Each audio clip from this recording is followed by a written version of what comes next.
خاتون حضور کی خدمت میں حاضر ہوئی اور عرض کی یا رسول اللہ صلی اللہ علیہ وسلم مجھ سے بدکاری سرزد ہو گئی ہے اور میرے پیٹ میں بچہ ہے اور میں چاہتی ہوں کہ آخرت کی سزا کی بجائے دنیا کے اوپر اس کی سزا مجھے دے دی جائے تاکہ میں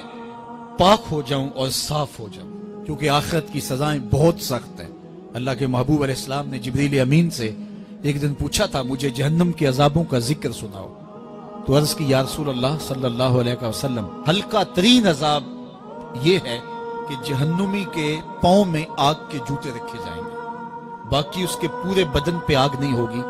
صرف آگ کے جوتے اس کو پہنائے جائیں گے، لیکن اس کی حدت، گرمی اور شدت اتنی ہوگی یغلی منہما دماغہ،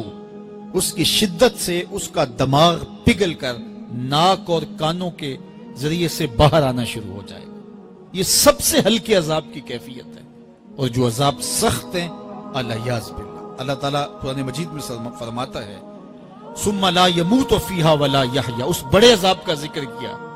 جو جہنمیوں کو دیا جائے گا، فرمایا اس عذاب کی کیفیت یہ ہوگی بندہ نہ جیے گا نہ مرے گا۔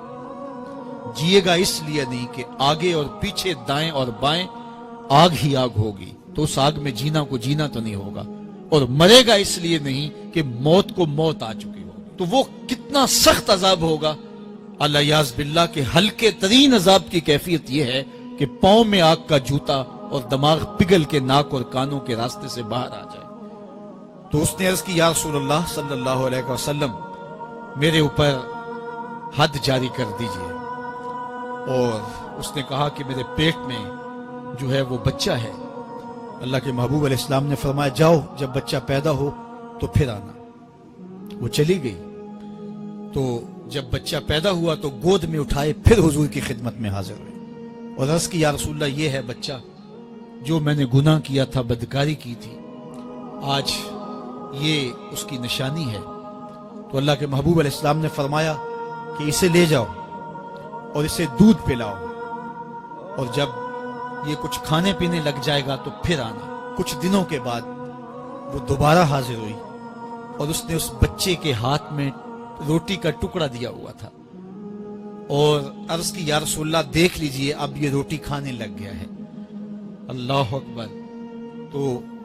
اللہ کے محبوب نے فرمایا انہیں لے جاؤ اور جا کے انہیں سنگسار کر دو۔ اس کی یہ حد بنتی تھی، اس کو سنگسار کیا اور اس نے خود یہ سزا اپنے لیے قبول کی۔ تو یہ بات ذہن نشین کیجئے کہ یہ وہ لوگ تھے کہ جن سے کبھی کوئی گناہ سرزد ہو جاتا تو وہ جلد توبہ کرتے، اور اس کی بڑی سے بڑی حد اور سزا بھی ہوتی تو وہ بھی کاٹنے کے لیے تیار ہو جاتے۔ میں اور آپ دیکھیں کہ ہماری زندگی میں اگر گناہ ہیں اور ہمیں سچی توبہ کی توفیق بھی نصیب نہیں ہے اور آئندہ نہ کرنے کا عزم مصمم ہو، پکا ارادہ ہو کہ یہ گناہ زندگی میں دوبارہ نہیں کروں گا، الگ بات ہے کہ پھر دوبارہ اس سے سرزد ہو جائے، لیکن جب وہ توبہ کر رہا ہو تو اس وقت اس کا پختہ عزم ہو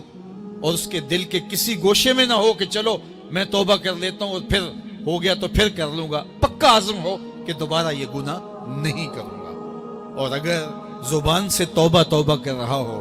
اور دل میں ہو کہ ٹھیک ہے یہ تو صبح بھی مجھ سے عمل بد سرزد ہونا ہے، تو اللہ تعالیٰ سے یہ مذاق کرنے والی بات ہے، اور اللہ تعالیٰ سے جو مذاق کرتا ہے وہ کہاں کھڑا ہے وہ خود سوچ لے۔ وہ کیا کسی نے کہا تھا کہ توبہ کی پھر توبہ کر کے توڑ دی، میری اس توبہ پہ توبہ کر اٹھی۔ تو ایسی توبہ نہیں ہے کہ جو رسماً کسی مجلس میں چلے گئے، کسی اجتماع میں چلے گئے تو سب لوگوں نے توبہ کی تو وہ بھی توبہ کرتا رہا،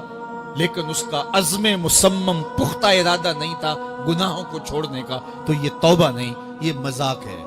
اس لیے اللہ کے حضور سچی توبہ یہ ہے